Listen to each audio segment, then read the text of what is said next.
लिखी गई है किताबों में पढ़ने और पढ़ाने के लिए प्यार मोहब्बत की कहानियां बस सुनने में अच्छा लगते हैं मैडम। प्यार करने और कराने के लिए नहीं लेकिन वो दीवाना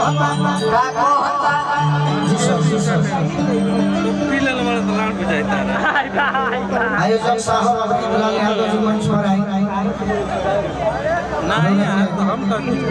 प्रशासन के गार्जियन खोजत नहीं है प्रोग्राम के बढ़ावे कि तोहरा मोहब्बत में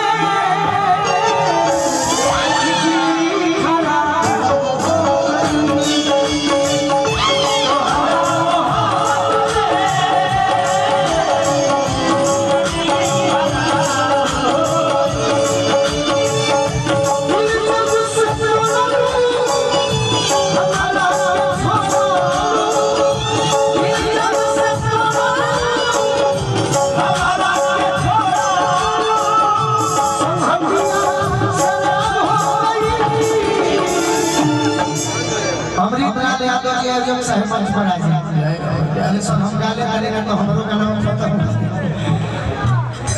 तोहरा मोहब्बत में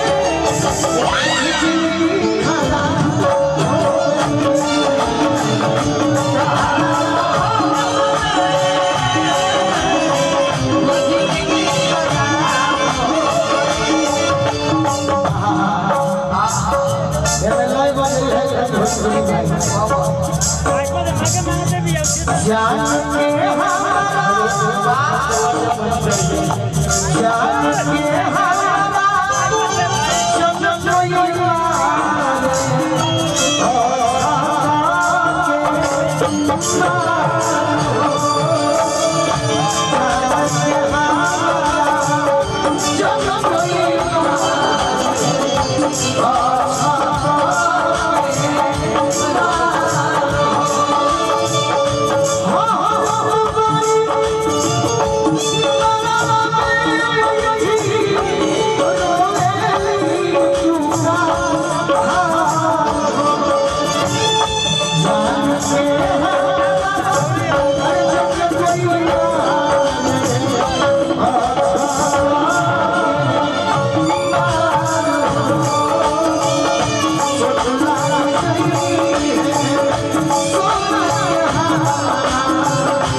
आइए दुलाल यादव जी आइए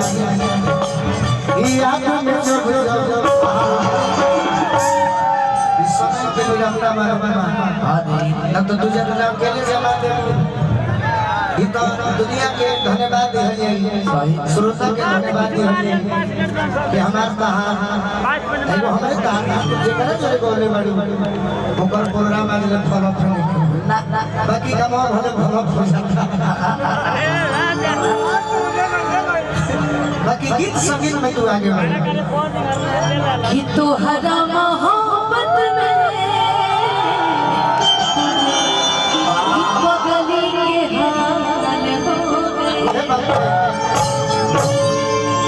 कि घुट घुट के जिया आंसू रोज पिया तनी कि घुट घुट के जिया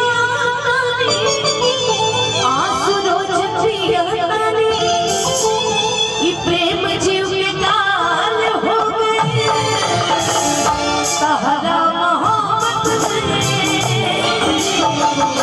मगदी के हाल हो गए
भैया चाहेंगे म्यूजिशियन की आवाज थोड़ी कम कीजिए ना, म्यूजिशियन की आवाज कम कीजिए। कम नहीं करना है, बस हम लोग नहीं, हम लोग का ज्यादा बढ़ गया, इसलिए सिर्फ वो भैया लोग का लोग कीजिए। ये लोग चमक के बजा रहे, हम लोग की आवाज नहीं सुनाई दे रही है। याद में जब जब खोइला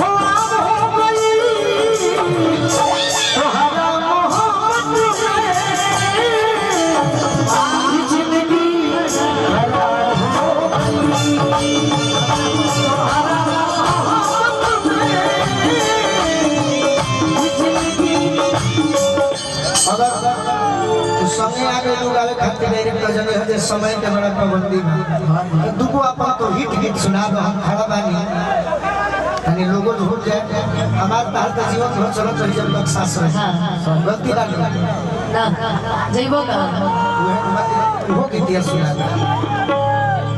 समर भैया को बहुत बहुत धन्यवाद। गुरुजी प्यारे लाल कवि जी बैठे वाली बहुत बहुत प्रणाम करते हैं। मनोज भैया, अमृत भैया, जितना भी हमारे गार्जियन जो उपस्थित बनी सभी के बहुत बहुत प्रणाम करते हैं। अंकित मिश्रा भैया, अंकित भैया के बहुत बहुत प्रणाम करते हैं। अच्छा, आपकी इसी शांत लगा देंगे समय के इतना समय मिल गई बहुत बड़ा